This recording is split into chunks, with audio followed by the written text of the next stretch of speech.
Welcome to Natural Habitat Adventures Daily Dose of Nature.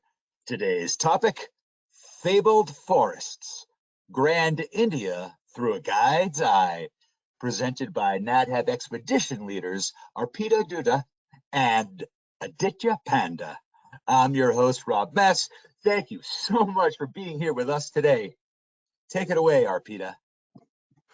Thank you so much, Rob, for the lovely introduction, and welcome everyone for tuning in today. So this webinar is like about our Grand India trip, and when we talk about India, I think the diverse what it comes to our mind is the diverse landscape, and with that landscape we have too many habitats and which sustaining a lot of ecosystem. And I think all this diversity brings a lot of diverse animals and birds and plants, like all flora and fauna, like in abundance. So that makes this country very special and one of the biodiversity hotspot in the world. And we gonna talk about our Grand India, some special moments of Grand India rather, with my colleague and friend Aditya. So I am Arpita Dutta. I have been working with NHA since 2018. And while after leading the trip, whenever I have free time, I do wildlife conservation. And Aditya, please introduce yourself. Hey everyone, this is Aditya Panda. I've been leading NatHab expeditions since 2016. I mainly lead the Grand India Wildlife Adventure, India Tiger Quest, and India Tiger Safari, which is our Photo Pro expedition. I also work in conservation when I'm not leading NatHab trips. I am based in Eastern India in a state called Odisha, where I work in tiger and elephant landscapes. Well, thank you. But no matter wherever we stay, Aditya, somehow we kind of meet at the same areas, and whenever we have to travel, we go to the same places. Wherever the forests are, we somehow reach there. So when it comes to like when we talk like in Grand India, we travel like a big area, if we say, and as we were mentioning that we travel to different places from central to northeastern part of India. So somehow we start with like Delhi, where you see this, where my cursor is. So we assemble here in Delhi, and then we fly from Delhi to Jabalpur, which is the closest airport to our first national park. And then from there, we travel by road to our second national park. And once we have exciting and amazing sighting of flora and fauna, we fly straight towards the northeastern side of India, which is here. And from there, once we sign off, that is our third and the last national park we visit. And from there, we again fly back to Delhi. And then we say bye, we split from there and come back to our like home or to the places we have to head on. So this is the gist of the trip. And after that, so there are 3 destinations we cover. And Aditya? Yeah. So the Grand India Wildlife Adventure, as Arpita said, takes us across a variety of different landscapes across India. In fact, on that map which Arpita showed, which showed us going all the way from Delhi into central India, then northeastern India, and then back to Delhi. I actually did the math, Arpita, how much distance we roughly cover. So in 2 weeks' time, we cover 3,500 miles. That's 5,000 kilometers on that trip. And this trip is called the Grand India Wildlife Adventure for a reason, because I don't think there is another itinerary in which you can see so much Indian wildlife in a matter of 2 weeks of travel. And that's because we cover the prime protected areas for wildlife in central India, and then we head on to northeastern India, where we go to the, one of the world's best known protected areas there. So we start our trip at a tiger reserve called Bandhavgarh, which is a 3-hour drive from Jabalpur, where we fly into on the first day, on the second day of the trip, in fact. Bandhavgarh has, it's a mixed sal forest. Sal is it's a hardwood tree, a very tall hardwood tree that predominantly grows across northern India and also parts of northeast India. In Bandhavgarh, it is what we call dry sal forest. It's slightly drier compared to, say, Kanha, but we have a mix of woodland and some pretty nice grasslands, and the terrain is quite hilly. The park has got a really good density of tigers, and that is one of the key reasons why we go there. Besides tigers, of course, it has gaur and spotted deer, sambar, sloth bears. From Bandhavgarh, on a very pretty 5 to 6 hour drive, we head southeast to a place that is very special for anybody who has ever lived and worked there. And both Arpita and I have lived and worked there at different stages in our careers, and it's a place that you can never let go of. You can take a naturalist out of Kanha, but you can never take Kanha out of a naturalist. Naturalist, so true. That is the national park I've been talking about, Kanha National Park and Tiger Reserve. It's one of India's premier protected areas for wildlife, a park that India is very proud of, a park that itself has a lot of pride and pedigree when it comes to contributing to wildlife biology, wildlife management, and of course wildlife conservation in India. Kanha is similar to Bandhavgarh in terms of its vegetation, but it's a much more moist landscape. It's not dry. It's primarily moist deciduous sal forest with some tracts of dry deciduous forest as well. But everything, when you go from Bandhavgarh to Kanha, everything suddenly becomes grander. You see more or less the very similar species, but everything is grander, larger than life.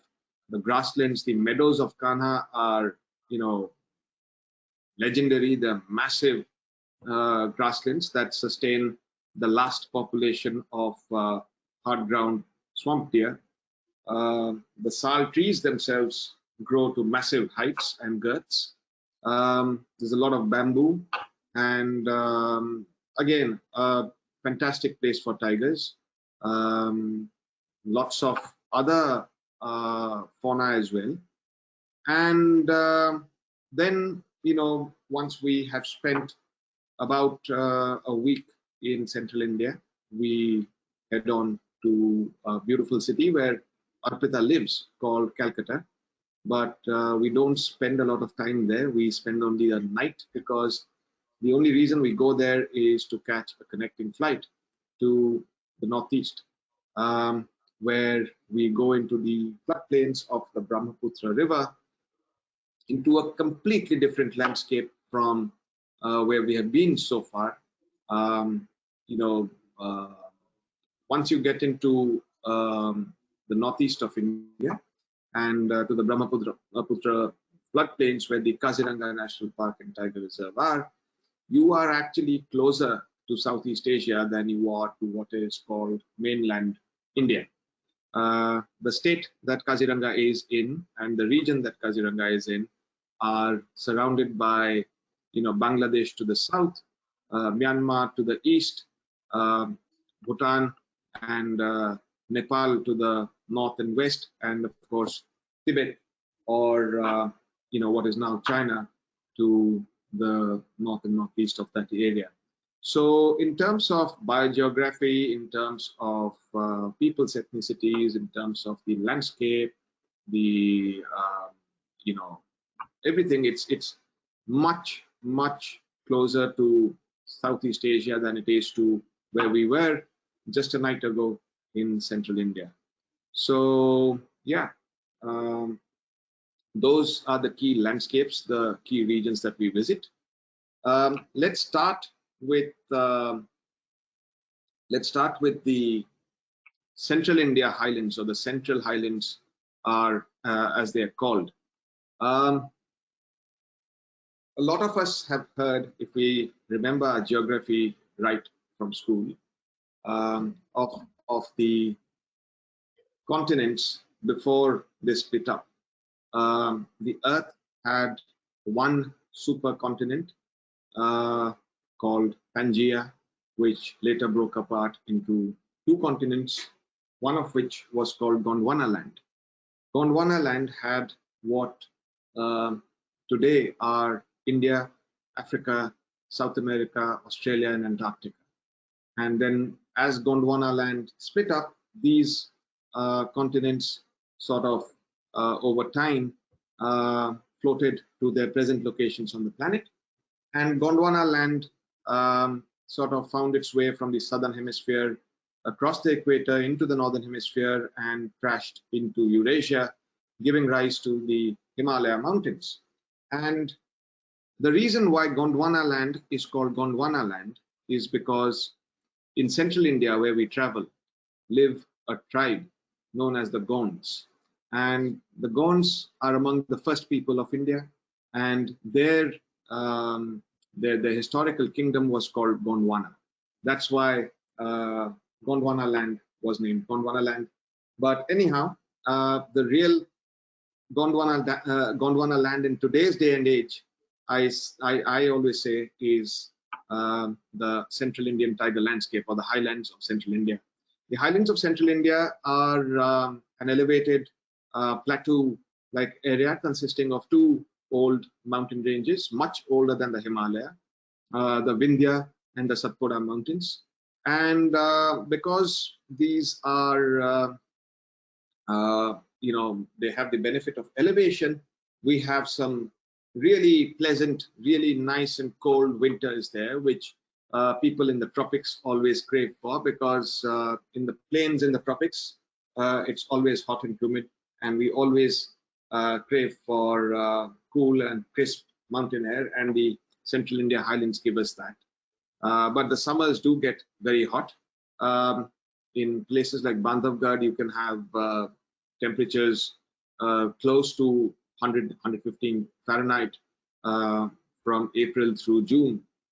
In places like Kanha, which are more moist and have much more vegetation, the summers, the really hot part of the summer is limited to maybe a month and a half. But the temperatures are much more moderate throughout the year. Winters can get really cold, and we sometimes have, in fact, at least once a year, we have frost on the ground. The Central India highlands are also called the Central India tiger landscape, and that is India's largest contiguous tiger landscape, spanning 8 different states and home to a third of India's tigers, which is over 1,000 tigers. And for those of you who are fans of Kipling's Jungle Book, either the book or the Disney movie, whichever you might have watched or read, this is where that story was based. Yeah. I think Jungle Book has turned all of us, like, from the very beginning. I mean, we used to have, when we were kids, there was an animated series where they're on Jungle Book. Yeah. So of course, seeing ourselves like that, and almost I led my life when I was a kid. Like, huh? My friends still call me Mowgli. Oh, cool. Yeah, of course, there is a Mowgli in everyone's heart. I mean, whoever in the forest nowadays. But you were talking about, like, when we talk about Central India, as these are the two parts, like Bandhavgarh and Kanha. This is the first one we visit. And I would say, Aditya, I'm sure you would agree with me that both the forest landscape is outstanding. I mean, Absolutely. no matter, even sometimes it happens, maybe, if we have only 1.5 hours in the morning drive, like just to be in the forest, many of the times guest has, because we have done multiple drives by then, they have asked that we will go to that spot and just we want to be there. Like, Sit we and don't watch. want to move. We don't need to see anything. Just being to, that tranquility of that area. I think it's an amazing host if we talk about the landscape. It never get bored. And definitely, and all the zones in the parks, both in Bandhavgarh and Kanha, it's very Yes. welcoming. It's And very each welcoming. from the other. Yeah, and it's very different from the other, true. So with that, and when you just finished Grand India Yeah. trip, I think This couple of days back, no, a week ago. a Um, week it ago, yeah. And you was have some amazing sighting, what we know. Why yes. don't you share the first one? Yeah. Um, in fact, before we decided to talk about sharing those sightings on today's webinar, I was a little concerned that we shouldn't give our guests, expectations that are not usual. But still, I mean, we had some phenomenal sightings. We had excellent sightings of tiger, of course, but we also had one very good leopard sighting, a couple of good sloth bear sightings, and we in fact went on a nice walking safari. We have started. You're about to lead your first Grand India of the season, aren't you? Of the season, yeah, in March, yeah. So After um, finishing the Nepal, Bhutan, yes. right. So our guests will know, and you of course know that from this season we have started adding a walking safari to the Grand India Wildlife Adventure. And on our walking safari on my last trip, we in fact hiked up to a spot where wild dogs had a den in a mound of rocks, and we sat there Wow. quietly, watched the puppies. That was quite exciting. But I think our most exciting sighting, Arpita, started that day when so on day one of this trip we do our Delhi sightseeing, and on day two we fly from Delhi to Jabalpur. It's an early morning and a long morning, um, and as we were driving from Jabalpur to um, our first lodge at Bandhavgarh King's Lodge, even before we reached the lodge, I think our first and most exciting sighting of the trip happened. We had just entered Bandhavgarh National Park. There's remember those check gates that are there before you enter Right. the national area. Yes, yes, So there's a first check gate that goes into that announces that the buffer area of the park has started, and then later there's a second one. So as soon yes. as we cross the first check gate, just from human-dominated landscape to the first 50 meters of the national park, we had to stop because there was another vehicle coming the opposite way, and it's a narrow road because it goes through the national park, so you can't, two vehicles can't cross each other. It's a one-lane road. So our convoy of cars we had 4 cars. Our convoy had just stopped to let the other vehicle go, and I was in the lead car. So I didn't have any other vehicle in front of me. As soon as this vehicle crossed, I noticed through the corner of my eye. It's a 3-hour drive from Jabalpur. You wake up at 3 in the morning to get to the airport at Delhi. So you're a little dazed at that point of time. And you're looking forward to being at the lodge and having some lunch and getting some rest before the drive. So from the corner of my eye, I noticed a tiger's head on the right-hand side of the road. You see the clump of bamboo on the right-hand Yes, side of the yes, picture? yes. You can put your pointer there. Just underneath that clump of bamboo in the darkness, I saw a tiger's head, and it took me about 3 seconds to process that in my mind, because it was all happening so quickly. And I was wondering, am I really seeing this, or am I did not smoke anything funny the last night. And then, as I said, as that sort of sank into my head, I said, tiger, tiger, tiger, and I pointed. And while I was in that act of pointing, if you look at me, that's my arm pointing at the. Yes. Even before I'd finished saying tiger for the third time, that tiger had leapt across the road. And if you go on to the next slide, there was a herd of cattle on the left-hand side of the road that we had totally missed. And you can see actually here the tiger's face emerging from the clump of bamboo right behind the cow with its tail up. Yeah, that's the tiger's face. And the herd, of course, stampeded. But in the next slide, you'll see that the tiger actually killed a bullock right in front of us. And all of this happened in less than 5 seconds.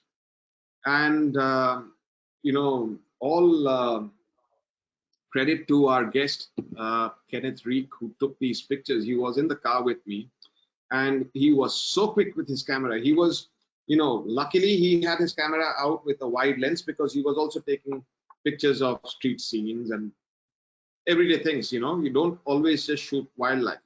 So that's the benefit of having a camera at the ready, where, You never know. it could react. He had captured an amazing moment from inside the car. I had no clue that somebody could have gotten pictures of it. Wow. And then the tiger, of course, took down a bullock. And after that, what happened was one of the finest displays of human bravery that I've ever seen in my life.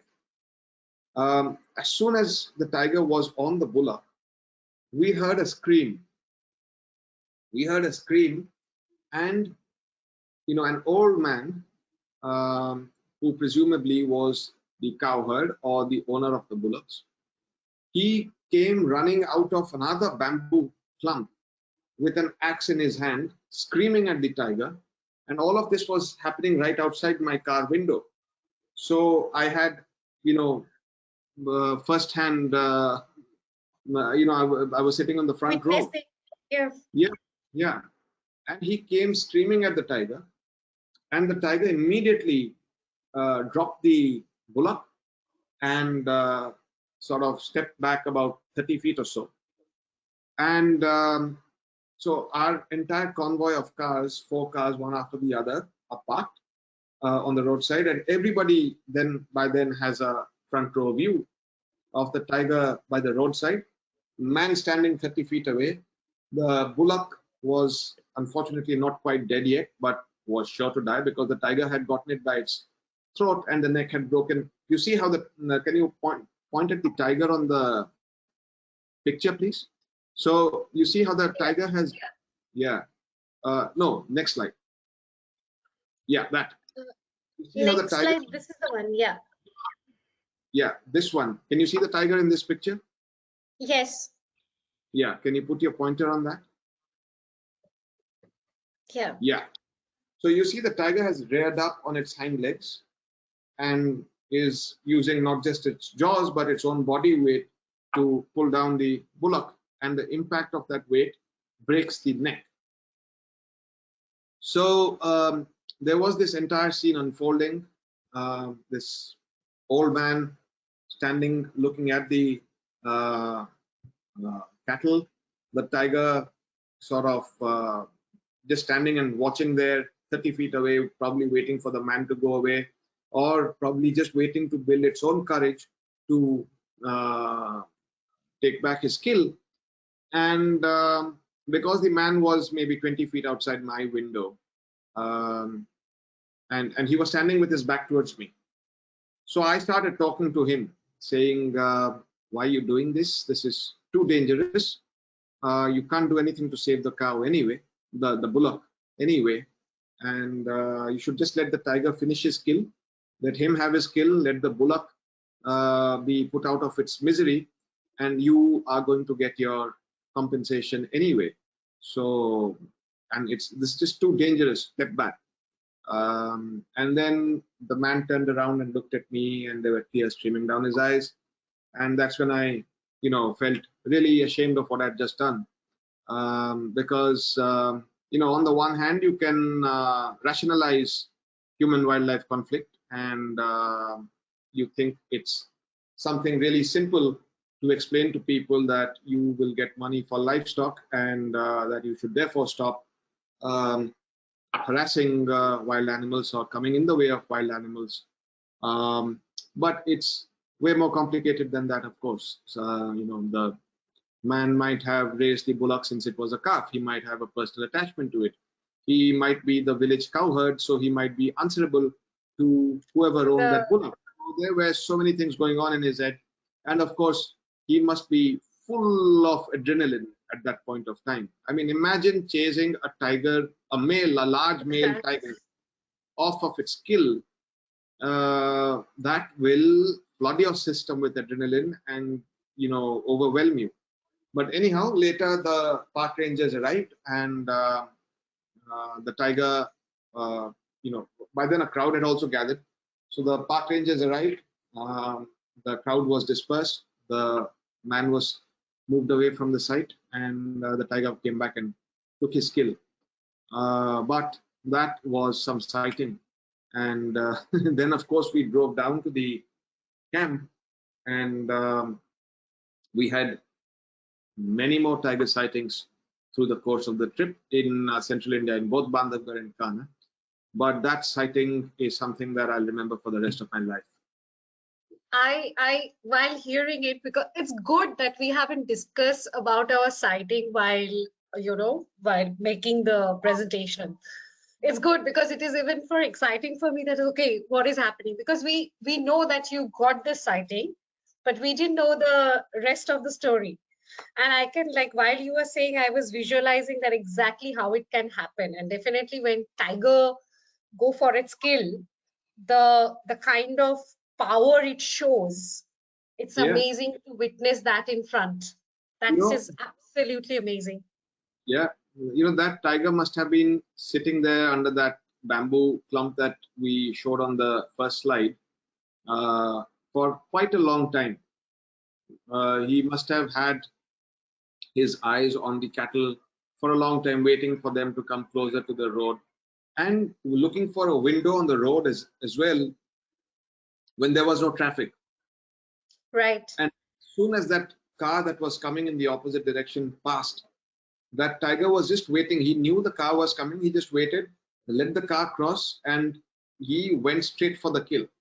So, fortunately, this tiger was a inexperienced young male. He's called Dhamokar male, named after the zone he's in. He's a young male, about 4 years old, 3.5 to 4 years old. So not all that confident. But, a tiger, when it is making a kill, is also very, very charged up. He also has a lot of adrenaline in him. And had this been a more experienced tiger, had this been a, in its prime time, and especially in its prime time, this female, I think that would have ended very unpleasantly for the man who came and tried to chase him away from the kill. So, that's how man-eaters are made, unfortunately. Yeah. Yeah. With our stupidity. I mean, yeah, it's an instinct. I think it's an instinct work in both the ways. Because I have seen people rushing, through towards the tiger. Sometimes it's happened in any of the forest. You talk about Kaziranga also. Sometimes they come out from the grassland, or they just cross the field, and people it is difficult for the department to manage the people, manage the crowd, rather than capturing, or rather than pushing the animal away from the human habitat. Yeah, with that. Yeah. No, I was saying that we talk about human-wildlife conflict and the complexities it involves quite a bit with our guests through the course of our trip. But on this case, they had a first-hand viewing of what human-wildlife conflict actually looks like, and there are so many layers to it. You know, it's just not possible to simplify it as something that can be solved overnight. It's something that takes a lot of work to uh, mitigate. Yeah.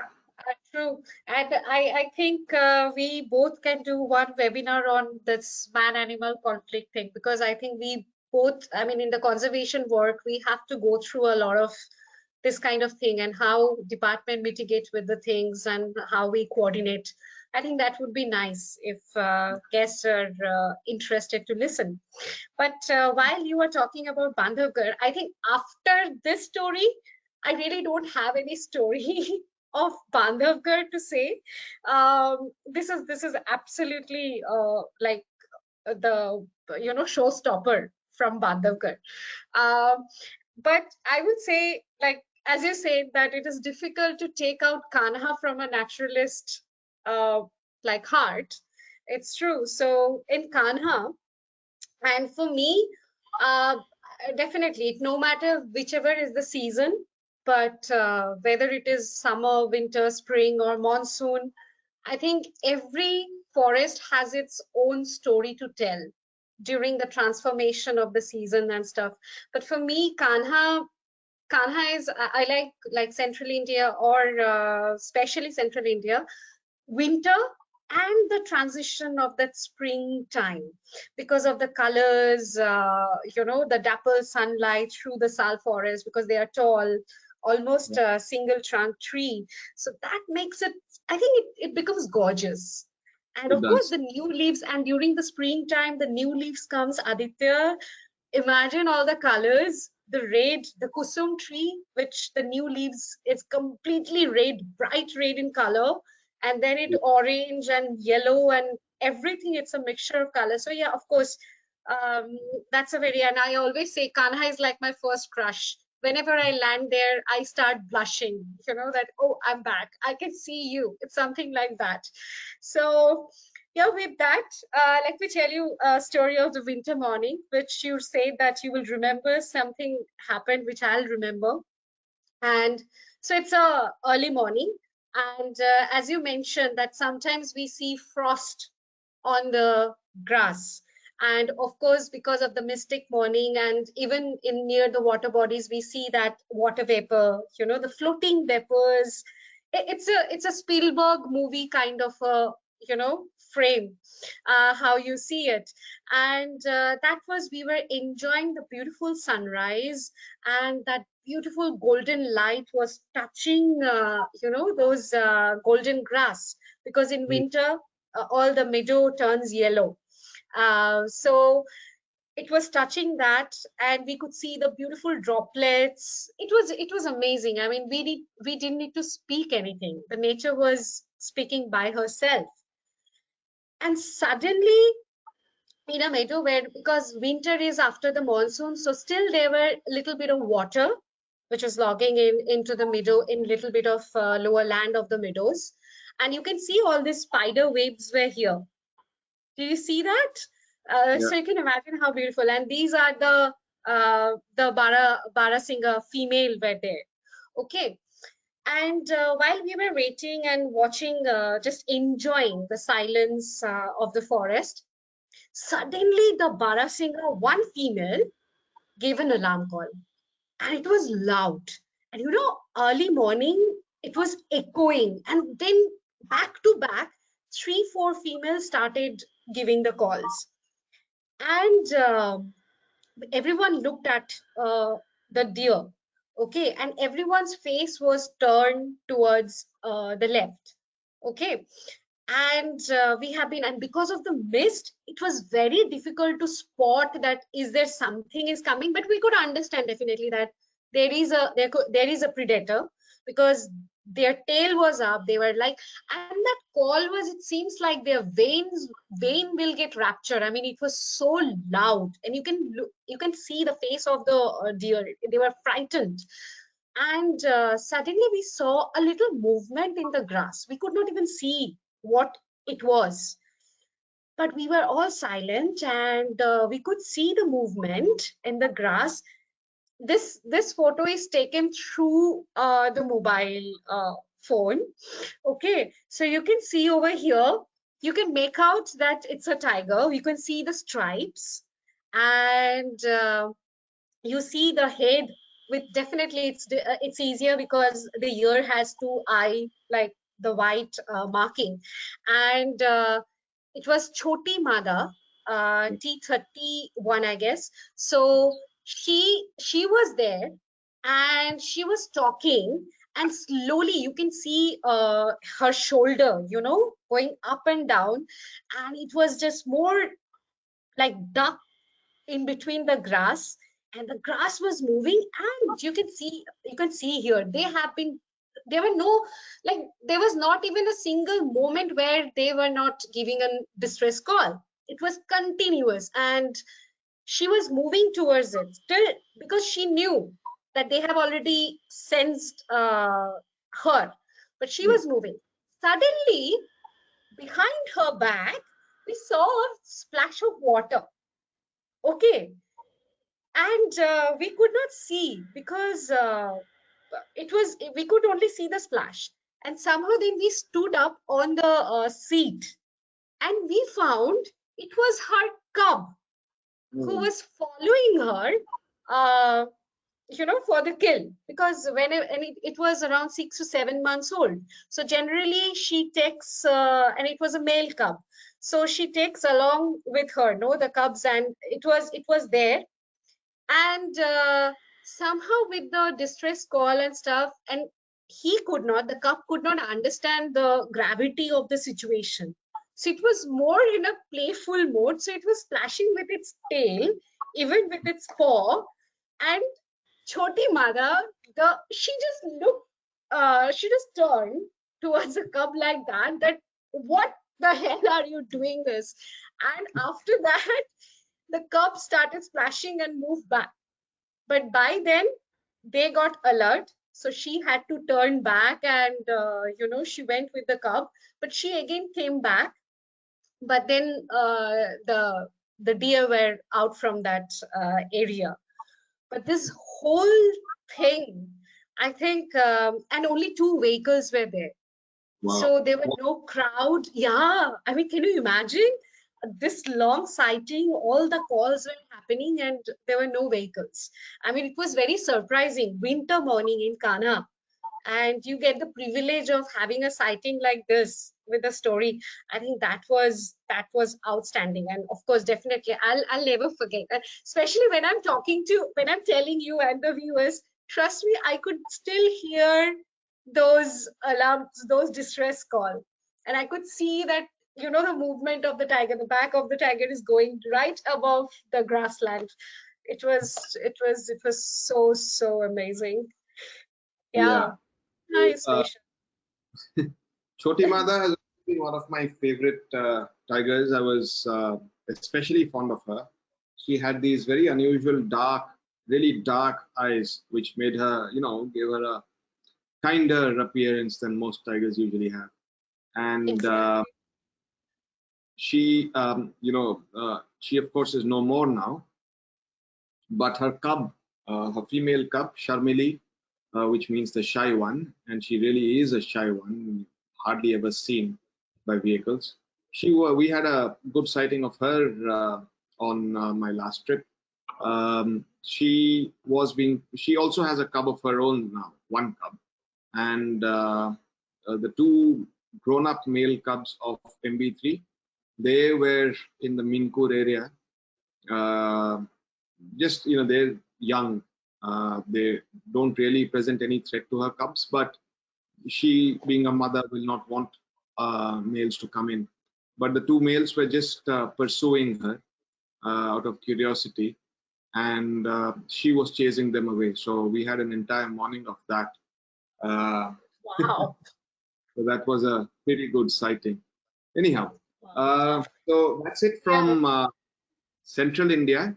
Well, at least for Yeah. tigers. So yeah, Uh, I mean, too much of like Central India, definitely. When we do about Grand India or Central India, the tigers, we get a lot of like the chances of tiger sightings is higher in Central India. But I think Central India, because of that highland and the diversity, we get a lot of other animals as well, like jackals, wild dog, and amazing number of birds, yes. definitely, and boars. This beautiful structure. Yeah, with that, and also one of the highlighted species is the sloth bear. Uh, And quickly, I just mentioned this because you have seen a sloth bear, but it's not a very regular thing. Rather, you get to see a tiger, but not a sloth bear. This is that's this true. is how it goes. So with that, let me tell you that in the early, like in morning, this is mostly happened during the end of or the beginning of summer. Hmm. The vehicle has crossed like before us, and after that we saw there were footprints on the track, and of course we know that's a bear, sloth bear track. And we have been like trying to see that black fluffy thing on the ground, because most of the time they would put their head on the ground and try scratching and all this for the termite mounds and stuff. So we couldn't see anything. We moved little ahead and we saw more clearer footprints. And then we stopped the engine of a vehicle, and we tried to listen. And exactly because it was the beginning of the summer and this thing, of course there was a fall, like you could hear, the forest floor is with the little bit of dried leaves, and we could Mhm. hear the sound of like slagging walk, like hush hush kind of a sound was coming. And yeah, and we followed that, just we couldn't see anything, but we could only follow the sound from where it is coming. Then we could figure out that there is a water body. So we just anticipated it might come near the water body. So we went, we reached there, and there was a grassland, and then there was a woodland, the forest area. And then it came out on the road, and it started scratching its back, like rubbing its back against the tree trunk, like a dancing bear. Okay, and all those, the bear, how we see the Balu in Jungle Book, like how funny Balu looked, exactly that happened. And I think more about the sighting, when we saw the sloth bear doing all this thing, I think the way we reached to the bear while tracking, I think, Yeah. and everybody on the vehicle, like in the vehicle, all the guests, the guides, and everyone was looking here and there. Everybody is contributing into it, and that tracking we did all like together, and it was a funny year to go, of course. But yeah, that's an Fantastic. amazing uh, There, marking its sighting. territory itself. The Yeah. ah, Brahmaputra floodplains. That is, I say Kanha is my favorite national park in India, uh, but my second favorite definitely is Kaziranga.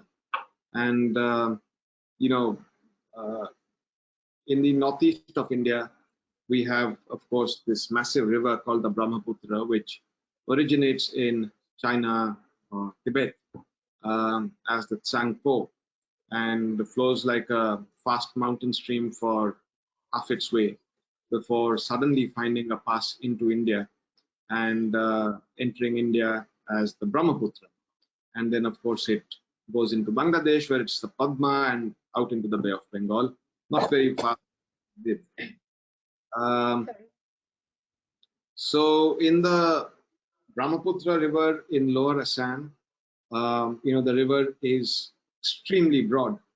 It is a massive river. When you stand on one bank and you look at the other bank, a lot of times I surprise my guests. I ask them, "Can you point to the other bank?" And then they point me to what they think is the bank, and I tell them that's not the bank. That's a sandbar inside the river.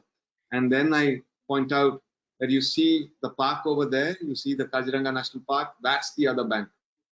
And this is in the dry season, of course. What they don't get to see is that in the wet season, the monsoon season, the park is not on the bank. The park is in the river.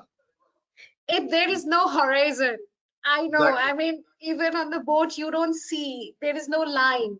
It's just the sky and water. Yeah. Yeah. So Kaziranga National Park is, in fact, in the floodplains of the Brahmaputra River, which means it has massive wetland and grassland areas, really tall grassland, and of course evergreen woodland areas. And it is an area of extremely high diversity, mega diversity. It's where the Indian subcontinental biogeographic zone ends and the Southeast Asian biogeographic zone begins. So this is that area which has that edge effect with biodiversity from both sides being present there. And of course, it is the strongest home of the one-horned rhinoceros. 70% of the world's great one-horned rhinoceroses are found in Kaziranga National Park.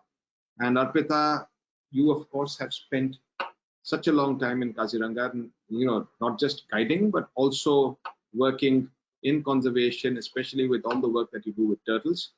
And you are in fact somebody who spent long enough in Kaziranga that you are one of the few people who have seen sloth bears in Kaziranga. I bet you have a lot of good Kaziranga stories to share with us.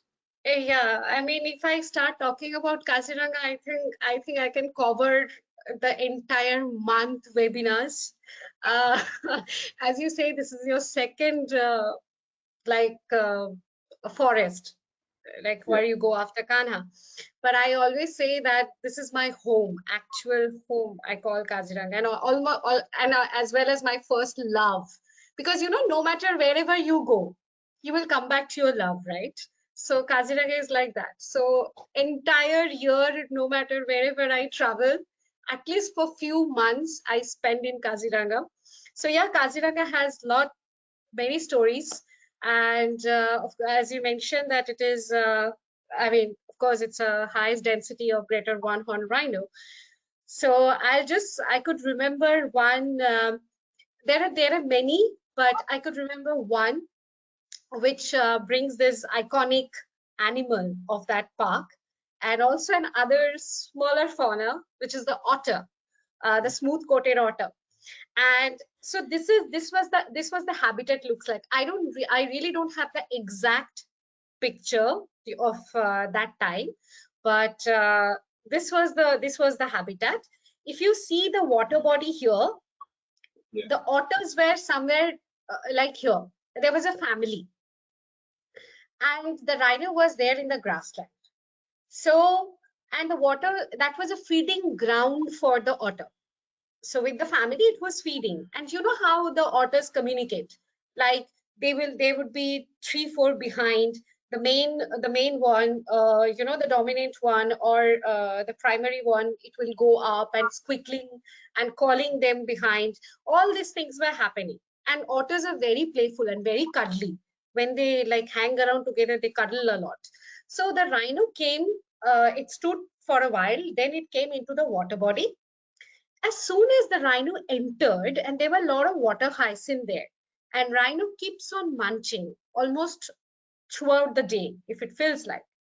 So it came down, it started munching, and the otters were moving around that water. And suddenly one started to move towards the rhino and just stood up like this, pushed its body and started like making all those, the sound. Okay. Yeah, all those sound. It seems like it was disturbed because, for otters, they use their whiskers, right? They are like the motion detectors for them. Of course, when the rhino is in their feeding ground, it was disturbing them because it was feeding. So they could not understand the fish, and they primarily eat fish. So it stood up It moved towards the rhino, said something, and the rhino was least bothered.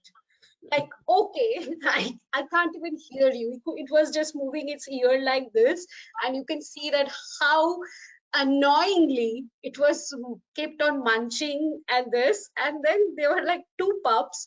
This the one which was scolding the rhino.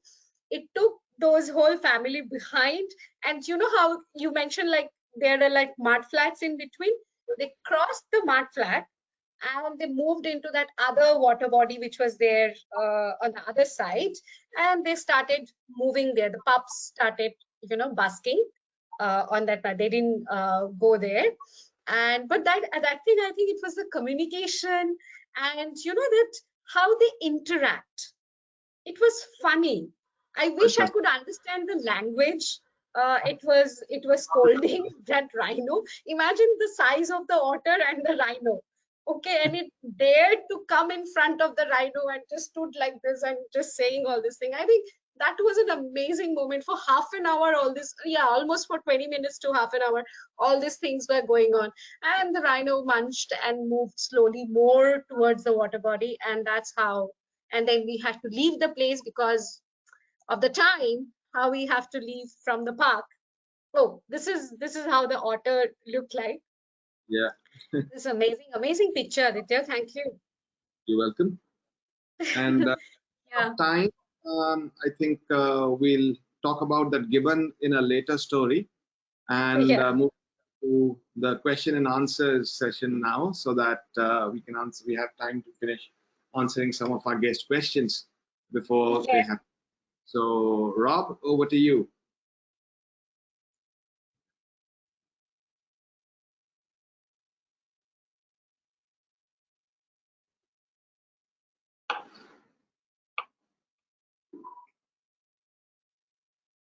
Oh, Rob. having audio issues. Okay, Uh, there's something chat is yeah, blinking. Rob is having issues with his audio I connection. have lost. Uh, Yeah. Okay. anyhow, so might as well tell the gibbon story, and then we will have Rob email us the questions, and we can reply Yes. back to our viewers by email. Anyhow, the reason we put in this gibbon slide on today's webinar is, again, just to highlight how important a biodiversity hotspot Kaziranga is. Gibbons are true apes, like gorillas and chimpanzees and orangutans and us. They walk upright, they don't have a tail. And, in India, besides Homo sapiens, the only ape that we have are the Western Hulok gibbon. And Kaziranga or Assam represents the westernmost range of the Hulok gibbon, because gibbons are truly animals of Southeast Asia. And in India, it's only in the northeastern tip of our country that we find them in some regions. And fortunately for us, we often have excellent gibbon sightings on our Kaziranga visits. And this female gibbon, the females are blonde, the males are dark black. This female gibbon was photographed on my last visit, um, 9 days ago precisely.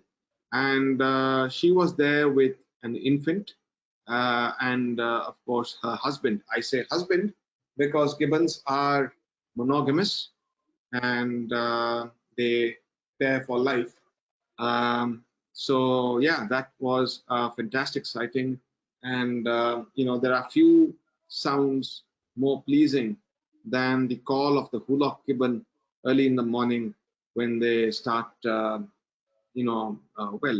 whooping, howling, trying to contact other gibbons. And Arpita is going to give a fantastic demonstration of that right now. No, thank you. I was just about to say, see, the thing is that over there it's afternoon, it's 2:30 a.m. over here. My neighbors are going to trash me in the morning if I start giving the call. But did you know that the female actually in the family, the female starts vocalizing. Ah, I mean, it's very likely to be happen to push the male to say that okay, this is the time for foraging, and then exactly the how the other family which were closer nearby, and they respond to that females, and over there also the female respond to the female. and they So start. she's the initiator that we need to get back to work. Yeah, that's true. That's right. Yeah. Right. So it's So amazing, but I think we need to come back again to share our lot of other stories. We could not even like touch Grand India in that way, but it was amazing to catch up. yeah. So I'll take on Rob's role since we've lost his audio. Arpita, would you like anything? No, no, You that's fine. Yeah. And so thank you, everyone. We really hope you enjoyed today's webinar. If you would like to know more about the trips, or if you would like to be on one of these trips, then please contact NatHab, and yeah, we will get back to you with your questions as soon as we receive the email with them from Rob, and we promise we'll answer back to you. Thank you. Thank you. Have a great week ahead.